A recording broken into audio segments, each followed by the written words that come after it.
ایک جوان تھا، مسجد میں آیا، لوگوں سے کہنے لگا روٹی کھلاؤ، کسی نے توجہ نہ کی۔ اس نے کہا میں رب رب بتانے والا ہوں، میری طرف دیکھو تو صحیح۔ کسی شخص نے خیال ہی نہ کیا۔ نمازیوں سے کہا، اہل علاقہ سے کہا، انہوں نے کہا تیری طرح کے بڑے درویش دیکھے۔ وہ نوجوان اللہ کا نیک بندہ مسجد کے محراب میں فوت ہو گیا۔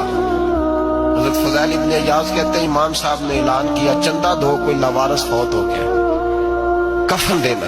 چندہ کٹھا ہوا، کفن خریدا، جنازہ پڑھا، عشاء کے بعد دفن کر کے آئے۔ فجر کی نماز کے لیے جب امام اور مؤذن مسجد میں آئے تو چیخیں مارنے لگے، تڑپنے لگے، دور دور تک آوازیں پھیل گئی، دنیا دوڑی آئی۔ کیا ہوا؟ کہنے لگے وہ جو تم نے کفن پہنایا تھا وہ یہاں پڑا ہوا ہے، اور دیکھو کفن پہ تحریر لکھی ہے۔ تحریر کیا ہے؟ عرش کے مالک نے فرمایا میرے دوست نے روٹی مانگی، تم نے دی نہیں، اس نے تمہیں میرے قریب کرنے کے لیے اپنی طرف توجہ کرائی، تم